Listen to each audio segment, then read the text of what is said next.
Irvin 8-5 on the year with 1 pin. At 141, we've got Anthony Abidin, returning NCAA qualifier. This year, he's trying to get as high as he can on that podium.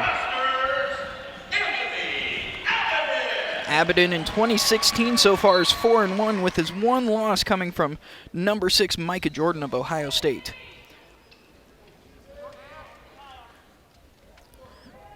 This match underway now, and both men looking for their offense early. Not much feeling out time here. Abidin goes for a shot, doesn't get it.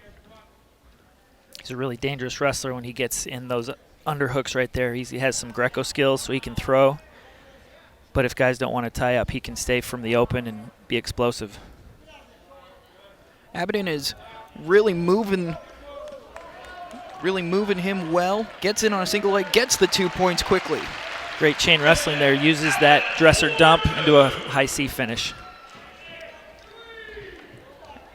Abidin.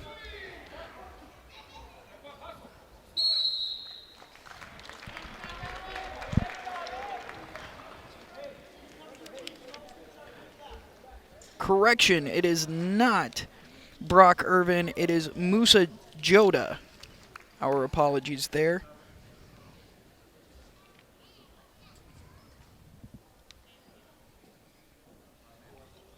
This year with the referee, and they're making the top guy hold for a little bit longer before they blow the whistle. So they're trying to eliminate the rolling starts that have happened in the past. So we've seen a lot more cautions this year. It really has thrown off the timing of a lot of the older wrestlers, a lot of the seniors who have had the other rule for so long. Because when you're on top, you know when that last hand goes on the elbow, so you can time your first move and pressure right off that whistle. Abidin doing a great job flattening out Jodeh so far. He's pretty versatile on top. He can put legs in like you saw him try there. He can crab. High half stuff. Really good scrambler. He's actually a brown belt in jiu-jitsu. Great return there by Abidin. Looking to get some back points here. Maybe off the mat, but still has at least one piece, one supporting point on the mat. My words were escaping me there. When they changed those out-of-bounds rules this year, really added a lot more. Sorry, they changed it a few years ago, but it added a lot more action and got rid of a lot of actions where wrestlers were trying to avoid wrestling, and just a lot more fun to watch the sport. A lot more points scored. As you saw there was a 2-point near fall. A lot more points scored now.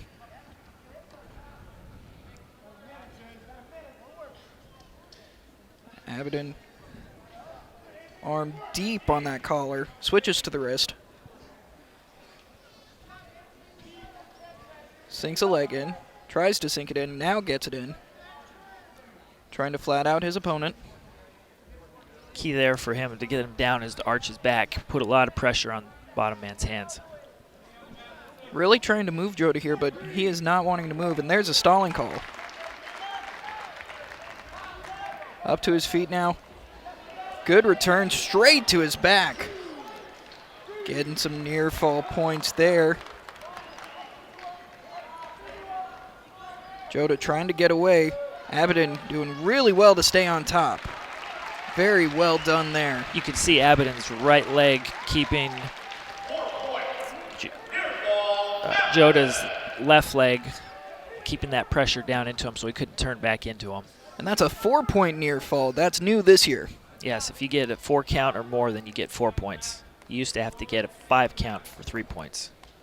And that's going to do it for the first period. Anthony Abidin with a huge lead of 8-0 going into the second period. One thing that's a little different from college wrestlers and their coaches' mentalities, a lot of college wrestlers will go down right away in the second period, so they still have that energy to get that point. Rather than defer to the third period? Yep. So instead of trying to have the mentality of, well, let's see, I want choice in third period, they want it now and they're going to get their point and keep wrestling hard and extending their lead.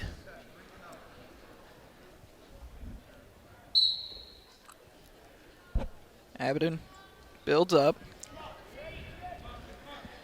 It's not being returned yet. Gets cut. There's the 1-point escape. 9-0 lead for Anthony Abidin. A big key there for him getting that escape was he didn't worry about hand control. He got his base strong, got to his feet, and then when he got to his feet, controlled the hands. Easy escape. Goes in for a low single as Jodeh. Abidin not having any of it. Good with this underhook here. Really trying to get it in deep. Grabs a single.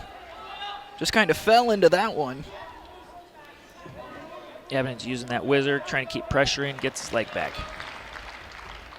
Again, Jodeh going for that sweeping low single almost. Takes a lot of coordination to make that a go-to move. But look at Anthony Abidin. Great takedown there. 11-0 lead for Anthony Abidin. And now he's going to cut him loose. Try and get some more takedowns. In deep. Switches to a double leg. There it is. There's another takedown. That touch and go finish, it's simple, but it works even at the highest levels. It's one of the top setups in the senior level for Freestyle World Championships. Abidin looked to go straight for a cheap tilt. Was unable to get it, though. Now working on top. Trying to get another near fall. And a 4-point near fall would put an end to this matchup. Stalling Green, stalling on Jodeh. Gives 1 point to Anthony Abidin. Abidin just hit 3 minutes of riding time. 3 minutes of riding time, and only 5 minutes of match have happened.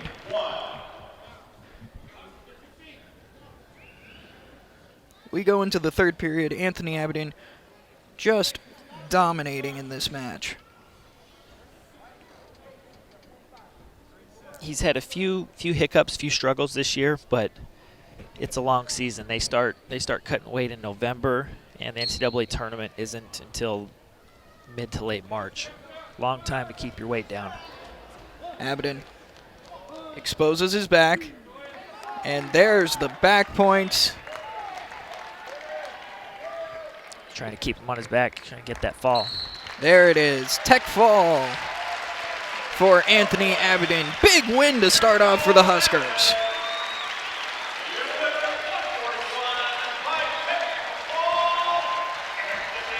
He's now 5-1 in 2016. Good momentum to get him going for the rest of the year.